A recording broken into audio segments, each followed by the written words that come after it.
Alors la masturbation, elle dépend très très fort de l'âge de l'enfant, hein. Le- un bébé qui manipule ses organes génitaux n'a pas une conscience claire que ce qu'il fait, c'est de la masturbation. Donc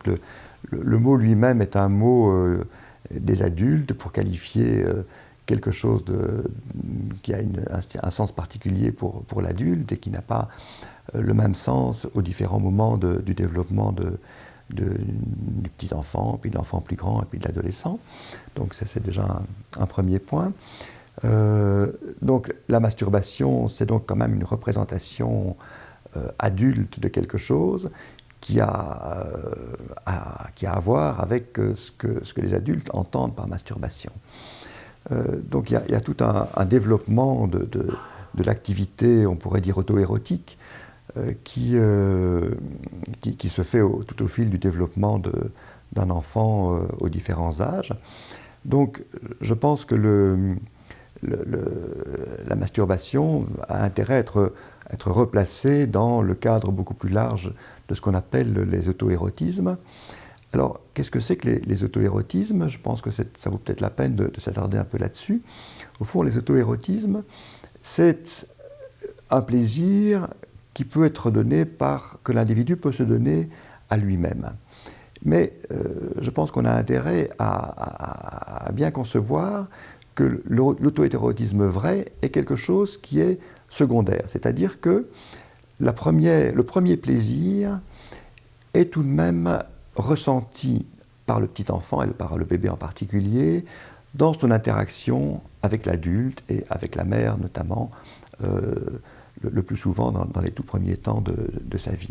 C'est-à-dire que le plaisir du bébé est un plaisir bien sûr qui fait intervenir son corps,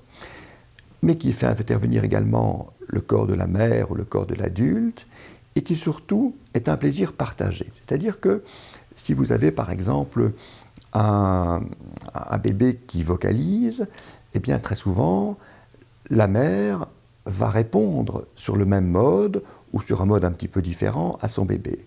Et donc il va y avoir quelque chose d'une interaction de plaisir qui se met en place. Et puis quand le bébé va se retrouver seul, il va prendre plaisir à vocaliser seul.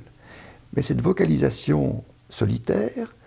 intègre le plaisir qui a été pris auparavant avec la mère. Donc je pense qu'il y a là un point très très important, c'est que dans l'auto-érotisme, alors je prends de manière assez volontaire, quelque chose de relativement peu sexualisé comme la voix, encore que la voix, on sait par l'opéra que quand même la voix est très très sexualisée, mais dans quelque chose qui est quand même, en tout cas, très éloigné du corps génitalisé. Mais donc ça vaut pour tout, ça vaut pour toutes les activités du bébé, du petit enfant. Il y a un plaisir pris avec le corps, et la voix fait bien sûr partie des plaisirs corporels. Il y a un plaisir qui est pris avec le corps, mais qui est pris dans l'interaction avec l'adulte, et ce plaisir peut être répété sur un mode auto-érotique par le sujet lui-même. C'est extrêmement important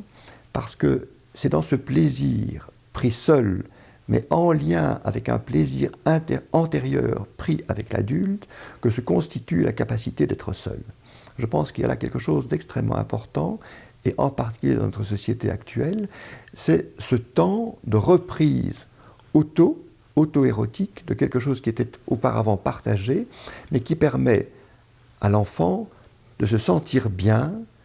seul, sans avoir besoin du recours à l'adulte. Donc je pense qu'elle a véritablement quelque chose qui est une appropriation et une mise à l'intérieur de soi d'un mode de rapport de soi à soi dans un plaisir qui est un plaisir qui fait référence à autrui. Je pense qu'il y a là une différenciation très très importante à faire avec ce qu'on appelle l'autosensualité, c'est-à-dire des comportements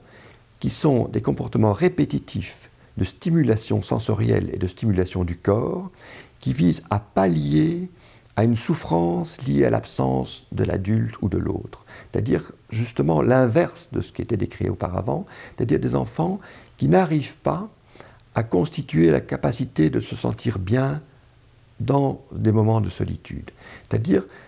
quelque chose qui ne se constitue pas en termes d'une activité qui fait référence implicite à un plaisir pris avec l'autre, et qui donc alors va devenir non pas quelque chose de souple, de léger, de libre, mais quelque chose de répétitif, de compulsif, dans lequel un enfant va devoir, à quoi l'enfant va devoir avoir recours de manière extrêmement contraignante, envahissante, et qui alors est du registre donc de ces comportements autosensuels, qui est extrêmement contraignants et qui alors deviennent extrêmement envahissants également. Donc la masturbation, pour revenir au thème principal, soit est quelque chose qui reste d'extrêmement libre, vécu avec une activité fantasmatique qui fait référence à toute une série de relations, de contextes relationnels, et qui est de l'ordre de l'expérimentation du plaisir du corps en lien avec des fantasmes, et qui fait partie du développement sexuel normal de l'individu, et autre chose alors qui est, bien sûr il n'y a pas de limite nette, il y a bien sûr des gradients différents, mais qui tend vers quelque chose d'une activité compulsive, qui vise à pallier à une angoisse d'être seul, qui vise à pallier à quelque chose qui est véritablement une espèce de contrainte interne qui s'exerce dans la souffrance par rapport à l'individu. Donc je pense que la question n'est pas celle de la masturbation, mais celle de la valeur qu'une activité auto-érotique peut prendre pour un individu, soit dans le sens de l'expérimentation d'une liberté de lui-même par rapport à lui et dans le rapport aux autres, ou alors dans quelque chose qui est une contrainte extrêmement compulsive qui s'exerce sur un individu et qui éventuellement alors va devenir quelque chose qui est répétitif, compulsif et qui petit à petit va restreindre sa capacité aussi d'expérimenter librement les rapports à autrui.